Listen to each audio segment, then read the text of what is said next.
Locked On Blues, your daily podcast on the St. Louis Blues. Part of the Locked On Podcast Network, your team every day.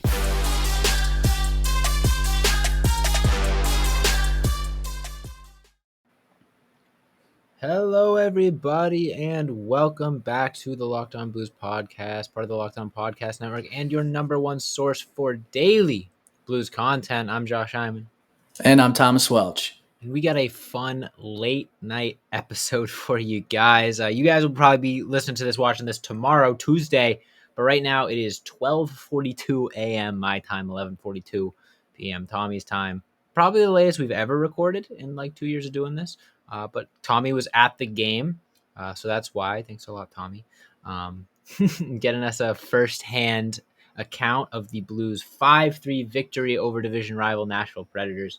Really strong victory there, 14th come from behind win of the season. Lots to talk about. We're going to be going into that. Ivan Barbashev's career season and all that and more. But first, want to thank everyone out there for making Locked On Blues your first listen every day. We are free and available on all podcast platforms. All right, Tommy, so before we get into the individual performances of this game, because I know there's a couple we both want to highlight, let's just talk about it as a whole. You know, Nashville coming into town, division rival, Chris Pronger night, lots of expectations on the St. Louis Blues, and they started out by honoring one of the, I guess, weaker parts of his legacy in his penalty-taking acumen by taking a bunch of penalties and going down 2-0 early. I'm going to admit I was a little concerned. However, I got in the car to drive home from work with a 2-0 deficit. Said, I'm not even going to listen to the game. I'm bitter. I'm salty. I don't want to listen to them get blown out. Got home, checked my phone, 2-2. So what do you like? What do you see? You had the perfect view from the balcony. What happened? How'd the Blues come back from this deficit? I did have a perfect view. Compliments of Dan Riley for hooking us up with a ticket. So appreciate you if you're listening. But yeah, we were at like center ice. It was like level 300. So it was like, I mean, we were pretty solid in terms of where we were sitting. But I think the ceremony and everything that went on with Chris Pronger and honoring him was just cool to be there. I had to go straight there after work, brought a change of clothes. Met Leah all the way down there, tried to fly by the seat of our pants pretty much to get down there by 6 because the game was at 7, obviously. The ceremony started at 6, and we got there just in time to hear all these greats. Al MacInnis and Chris Kerber always does a great job as MC of these things.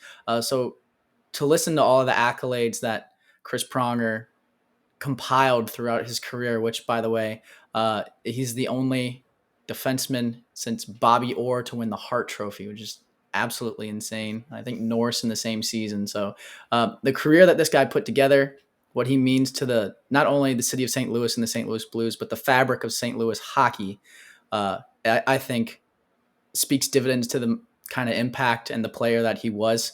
And I feel like everyone that talked about him talked about how much he hated to lose. And I think nowadays, I don't know if that gets lost as much, but there's not the same. I don't know if there's the same intensity with a lot of guys. Like you play, obviously, if you're good at hockey and you can make a lot of money doing it, you should play, right? But I think there's a competitive factor to some guys and not so competitive factor to other guys. You know, other guys want to go out there and like play against their friends and like I don't know. There's different levels to it, and I think the level that Chris Pronger had when he played is unparalleled by a lot of people in the league now and a lot of people in the league then.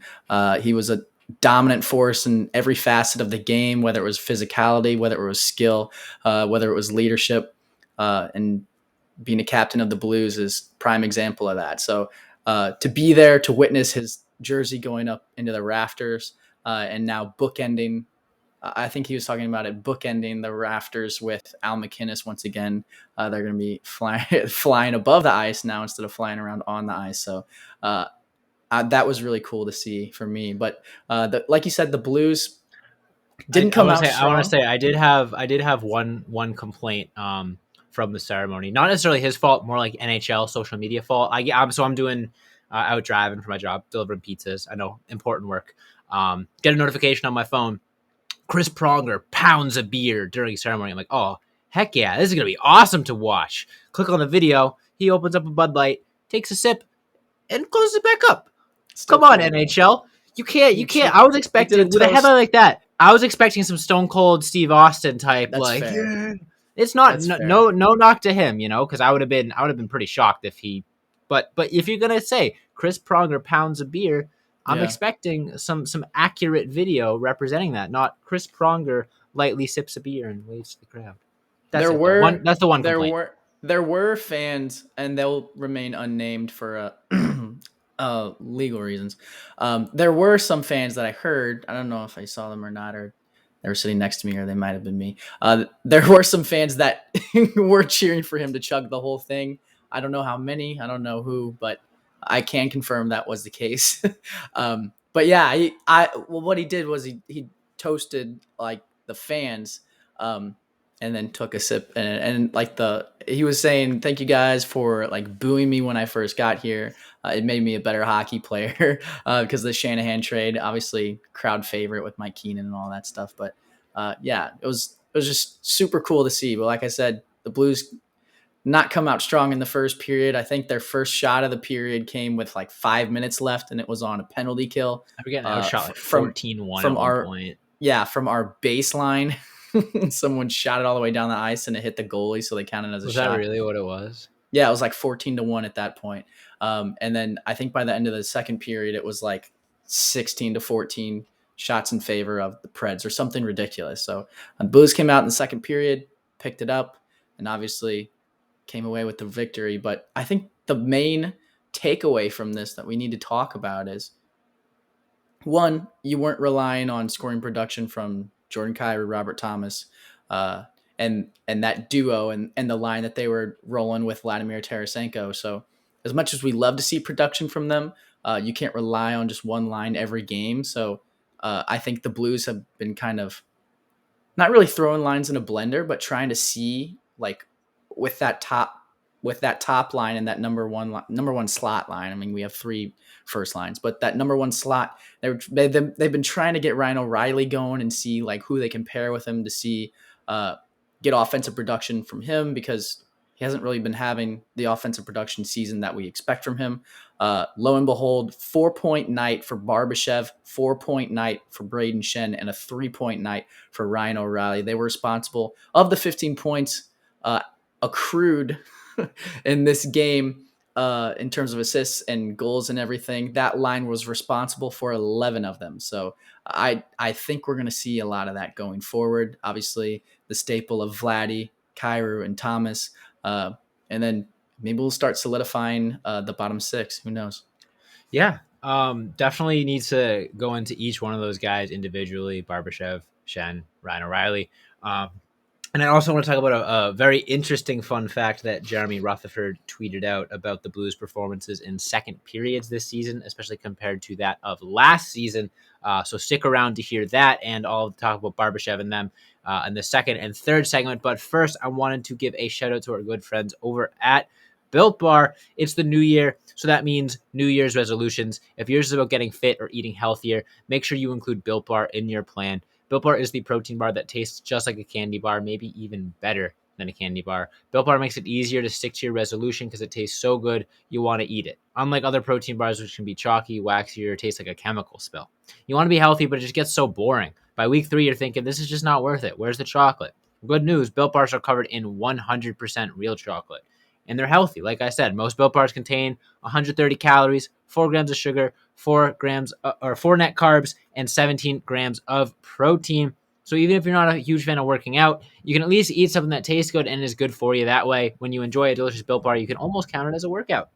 So go to Built.com, use promo code LOCKED15, you'll get 15% off your order. Use promo code LOCKED15 for 15% off at Built.com. We'll be right back.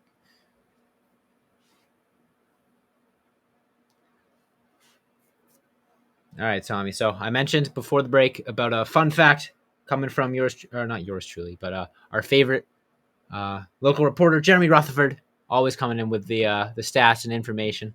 And he tweets out, the Blues lead the NHL with 56 goals in the second period this season, and they've given up the 5th fewest in 31. So the Blues have scored 56 second period goals this season. through 38 games, 37 games, I forget. Whatever.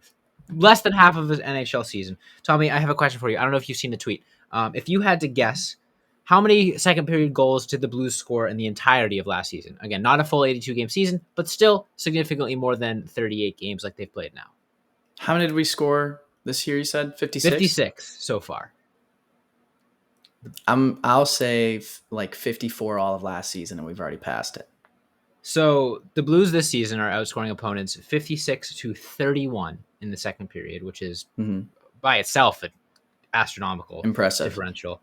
In 2020-2021, the Blues were outscored 63-52 in the second period. So I was 2 off. You were 2 off. The Blues Dang. have already surpassed their goal total in the second period through less than half the season this year. And not only that, they are blowing teams out of the water in the second period, outscoring opponents by 25 goals.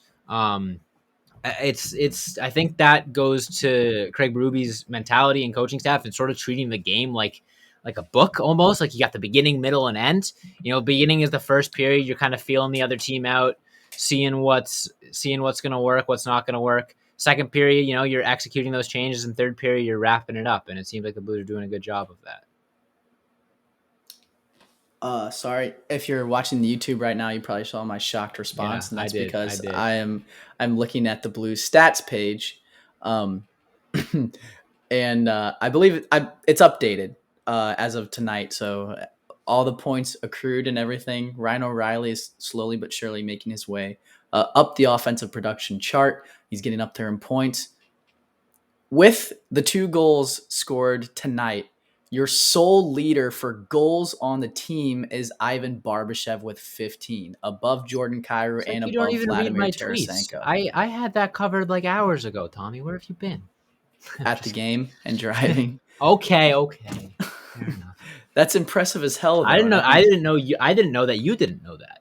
Yeah. I don't know. I tweeted out exactly that. I said I did not have Ivan Barbashev leading the team in goals on my bingo card this year. I don't think anyone would have. I think if you asked me to predict at the beginning of the season who would, maybe he won't finish the year leading in goals, but if you came out the debate and said, hey, 38 games in the season, who's going to be leading the Blues in goals? Not just leading the Blues in goals, 15 goals in less than half a season. Who's that going to be? I would have said Tarasenko, Buchnevich, O'Reilly, Perron, Kyrou, Thomas, Shen. That's 7 guys. Who am I forgetting? That probably would have been more likely to be there. I don't know. Regardless, Ivan Barbashev might not have even been in the top 10 of guys I would have expected to lead the team in goals at the beginning of the year. But yet, here we are with him having a career high in goals, assists, points, first in the team in goals, fourth in the team in points. What is it about his game this year? That brings us perfectly into our next segment. 38 games played, right? So he's going to break 20. And I think break 30. When you start talking about a player getting over the cusp of 20 goals, it's like, I don't know. The players that I think of when I think of a 20 goal scorer compared to like a 10 or 15 goal scorer are like night and day, right? Yeah. In terms of skill, in terms of what they bring to a team. And I think like that perfectly encapsulates what we're seeing from Barbashev this year. I mean, this guy scored 4 points on the night, 2 goals, 2 assists, and he probably led the team in hits. I don't have the numbers in front of me, but the dude was banging bodies left and right, and the Predators were playing a physical game. And like Bortuzzo, you are almost correct. Bortuzzo, the guy you just said, had 6. Yeah. Barbashev Bortuzzo had 3. was running around. No one else had more than that. Yeah, and I think those 2 probably laid the biggest hits of the night too. So Bertuzzo's running around, had a penalty for kneeing. I don't think I've ever heard that called before in my life, but I guess that's a thing. On who was it? Yossi, I believe, which he did. I mean, he did stick his leg out, so it is a penalty. I've just never heard of kneeing before. But dude, the way it's almost like with Chris Pronger, how he is so lethal in every zone, and he brings physicality to the team and he'll stick up for all of his teammates while also going out there and filling up the stat sheet. I feel like obviously those are big shoes to fill when you're throwing Barbashev in the same conversation as Chris Pronger, but it's a similar impact that he has on this team because he can get it going by a big hit or by like scrapping somebody. I don't know if I've seen him fight before, but he definitely gets in the dust ups like after the goalie freezes the puck. He can fill the net. He can pass the puck and lead into assists. So he's really a jack of all trades for this team. And you have to think about, like, if you asked me 2 years ago or like 3 years ago, if like Ivan Barbashev would be a trade target for other teams, and would Doug Armstrong be willing to part with him? I'd probably say yes, just because he was like a fourth liner in the role that he was playing, and Oscar Sundquist exists and all those things at the price. Like, obviously he's not going to go for nothing, but if the price was there, I'd say yes. I don't know if you can move Ivan Barbashev at all now, regardless of who. Like Chikrin, no shot. He's not in that trade. Yeah. Yeah, absolutely. Definitely came out of nowhere. And is probably going to be due for a big payday at the end of next season. So add Ivan Barbashev to the list of big names that the Blues have to sign after the end of this following season. But that is a conversation for another day. But yeah, it's like you said. You said 2 years ago, we thought we kind of had Ivan Barbashev figured out, which maybe is a testament to just how good he was early in his career at the role that the Blues asked him to fill. Because, he was 21, 22, 23, making a name for himself as a third or fourth line kind of grinder, two-way guy. And, no complaints, no drama, just consistent, solid hockey from him. And I feel like he kind of flew under the radar. I'm like, oh yeah, Ivan Barbashev, great depth guy. But it's not always like a Jordan Kyrou or Robert Thomas where they spend a lot of time in the AHL, and all of a sudden they come up and they produce offensively. There are different routes for different players, and I think Berube talked about that in the post game. Not every player progresses the same, and Ivan Barbashev comes in and had I guess 50% of his game figured out in his defense and his effort, and all that. And we kind of assumed, oh yeah, this is his peak, which would still have been great. He's been a really good player for the St. Louis Blues over his career. And then all of a sudden he comes in this year. Berube says, hey, I'm going to give you a little more freedom offensively. I'm going to put you on the power play. I'm going to put you up with some really skilled offensive players. And sure enough, he rises to the occasion and is one of our top point producers and is getting those points in different ways. He's taking wrist shots. He's deflections, rebounds. He can do it all.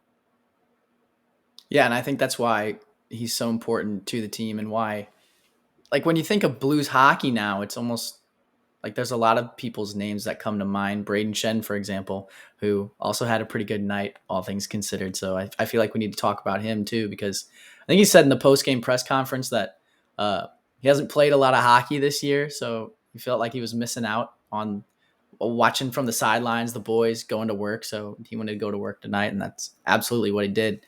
Was easily the best player on the ice, I think. Yeah, from both teams. We'll get into Braden Shen's performance, Ryan O'Reilly's performance, and then wrap up all of today's thoughts in the third segment. But first, I want to give a shout out to Bet Online. Now, if you were lucky, you would have put some prop on Ivan Barbashev over for the goal scoring at the beginning of the season, but it is not too late. If you want to place bets on Ivan Barbashev, St. Louis Blues, or literally anything your heart desires, Bet Online is the place to go. Bet Online would like to wish you a happy new betting year as we continue our march to the playoffs and beyond. Bet Online remains the number one spot for all the best sports wagering action for 2022. New year and a new updated desktop and mobile website to sign up today and receive your 50% welcome bonus on your first deposit.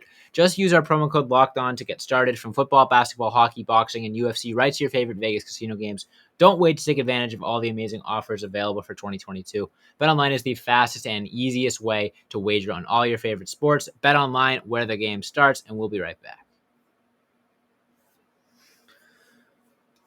All right, Tommy. So we've been talking a lot about, the youth movement and younger players taking over for the St. Louis Blues. And while that's great, it's been super exciting. The flip side of that is it kind of has led to some of the older veterans getting phased out a little bit and taking a back seat, and I guess underperforming by certain metrics. And calling into question like, dang, are these guys past their prime? Are they as valuable as they used to be? Whatever. I don't think that was ever the case. I just think it was because the spotlight was shifted. But two of the probably most prevalent guys in that discussion were Ryan O'Reilly and Braden Shen. Ryan O'Reilly having, all things considered, a down year for him offensively, besides the last few games. And Braden Shen, just not a consistent season so far. He'd missed a ton of time. A lot of people were talking about, is that contract looking really poor? Whatever. But again, like I said, missed a lot of time, hadn't played consistent hockey this season. And then both of those guys say, hey, don't forget about us. We can still produce some offense as well. 4 points apiece, I think, right? Or did O'Reilly have 3? O'Reilly had 3. Okay, I lied. Shen and Barbashev had 4. Shen had 4 points. Ryan O'Reilly had 3 points. And, these last few games for Ryan O'Reilly looked like he's kind of reignited that spark offensively. And then Braden Shen tonight looked like, the Braden Shen that we handed out that multi-year contract to just a few seasons ago. If the Blues offense can produce this consistently, especially with production from Braden Shen and Ryan O'Reilly, I mean, I'm speechless. I can't even imagine what this offense will look like fully powered with those guys producing. And I think another name that we should probably throw in there is David Perron too. But yep. I think, obviously after the season that he had last year, it's going to be a tough act to follow, right? Especially at his age.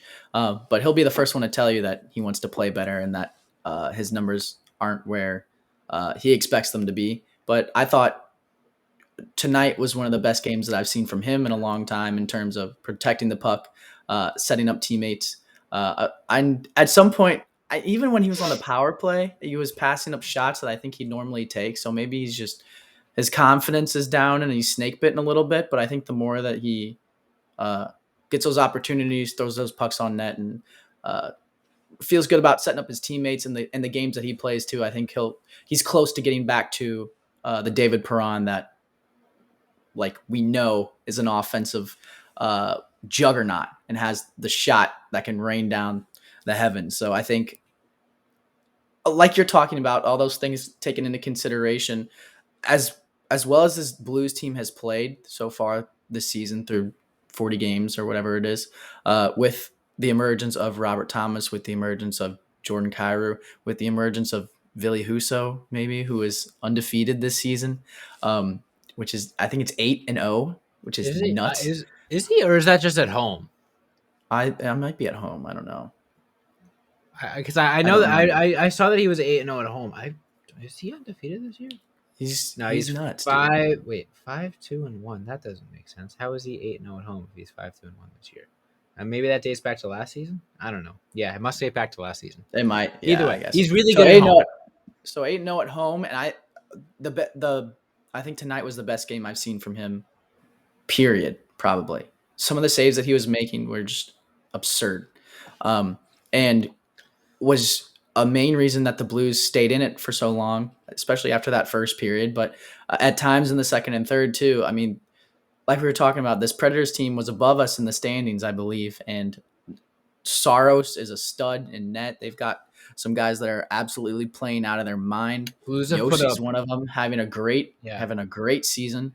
So put up 5 goals apiece, 2 games in a row on 2 potential Vezina candidates in Campbell and Saros, which even though they lost the Toronto game, you can have as many complaints about that as you want. Put up 5 goals against Campbell, who's an all-star, and 5 goals against Saros, who might be an all-star. I don't have the list in front of me. He is a Vezina candidate, though. Either way, 2 of the best goalies in the league looked like fill in the beer league goalies against the Blues. Exactly. So I think Braden Shen was talking about in the post game too. His team's not going to have trouble offensively filling the net. It's just at the end of the day, they play their best games and they have the most success offensively when they're playing good defensively and putting in the work all around to make all of that kind of combine. And the product that we saw tonight, I think, was a combination of all of those things coming to fruition. Maybe not the first period because that was rough, but the second and third, absolutely, I think, is Blues hockey and what you can expect from this team, what this team is capable of, and what this team will do to you if you face off against them in a 7-game series. Yeah, I mean, even then though, like with that first period, I mean, the first goal, it's not even like Nashville was applying pressure. Mikkola blows a tire behind the net, and it's one of those things. You make one mistake, puck winds up in the back of your net, and I think that we saw, the Blues not get too down on their luck. I mean, 14th comeback win of the season, that says all that it needs to say. But 2 goals in the final 3 minutes of the first period. That quick strike offense is so deadly. And you look back at the Cup run from 2019, and one of the biggest factors in the Blues' success on offense was their quick strike ability. They scored so much, early in games, and then there were so many times as well where they strung like 1, 2, 3 goals together, in really rapid pace. And when you have the ability to do that as a hockey team, you can really just take momentum by the throat and point it in whatever direction you want. Because if you got a team that's applying a ton of pressure, perfect example is the Dallas game. Dallas applied pressure for 59 minutes and 15 seconds in that game, and then the Blues take 2 shifts where they flip the switch and flip it into high gear. And because they're so skilled offensively, it doesn't matter how much they've been outplayed. It doesn't matter how much how poor the period has gone, or how poorly they've played defensively, or how well the goalie has played. We've seen it that all it takes is a few minutes, and the Blues can, take a game that they have no business being in and, put themselves in the driver's seat. It's such a valuable asset in a team, and we've seen that time and time and time again this year. All right, Josh, we're getting near the end of the episode are. here, but I need your final thoughts for today, okay? So here's my question for you. The Blues don't play again until Friday. They play the Kraken, I believe. Oh, is it the Kraken? It's probably, it's definitely a hockey team. Check. Friday, January 21st. Yeah, the Kraken. Wow. Okay. I was like, I didn't think we played them again until April, but I guess we play them again in April. So the Blues don't play the Kraken until Friday, but obviously there's a lot of time in between them.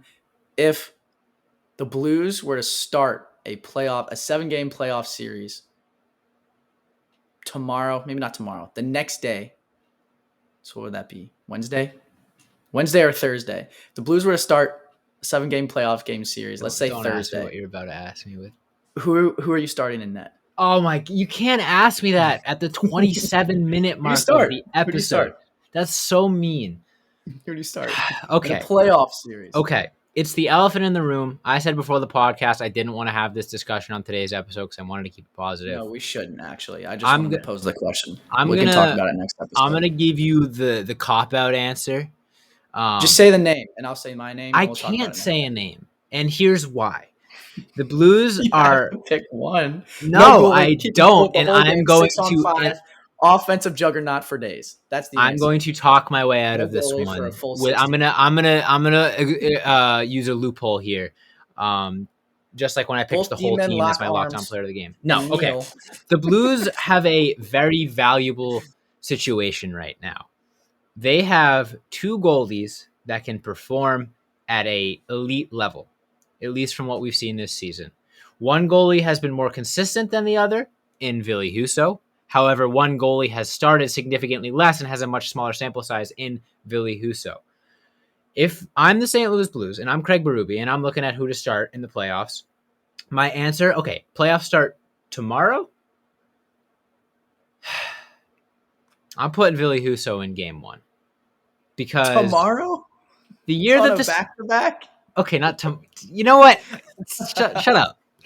Stop it. It's 1:15 in the morning. Thursday. Okay, yeah. Days rest. Okay, but getting me all frazzled. The year that the Washington Capitals won the Stanley Cup, Braden Holtby began the playoff run on the bench and then went on to have a lights out performance, brought Washington their first Stanley Cup, slayed the Dragon, finally won the Stanley Cup, whatever. So it's not mutually exclusive. Ville Husso starts game 1.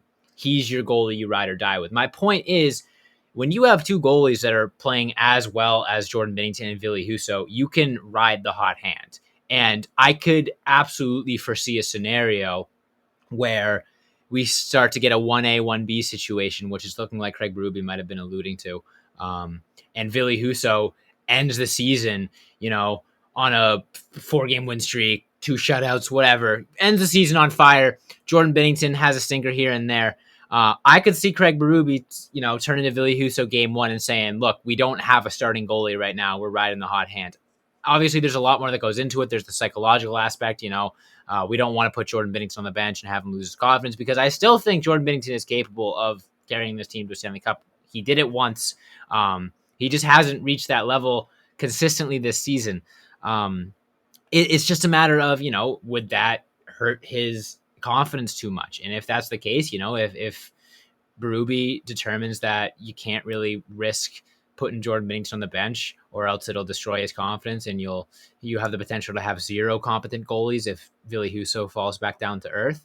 But, if the scenario exists where Jordan Binnington says, hey, I want what's best for this team, I'm not playing my best hockey right now, Ville is on fire, I could see the Blues starting Ville Husso in the playoffs. Absolutely. But it's purely a positive spin. I'm not saying Jordan Binnington sucks. Ville Husso's our starter.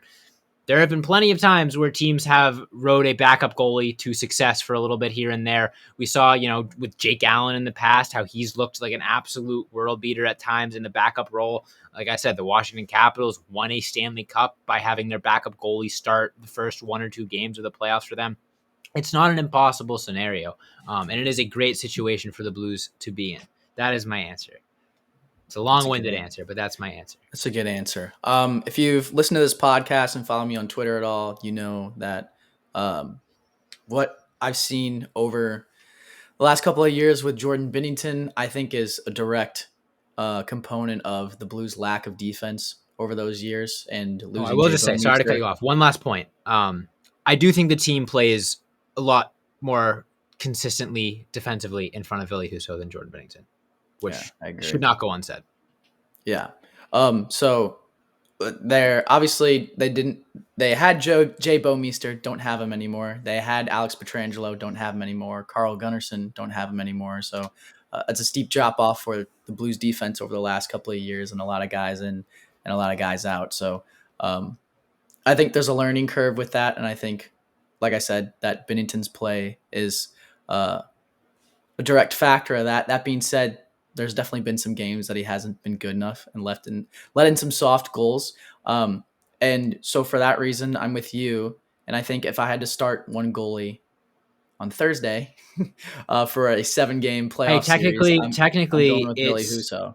Technically, it's midnight, so tomorrow would be Wednesday, so it would not be a back-to-back. To go back to your previous point of saying that it would be a back-to-back, it would not, because it's tomorrow now.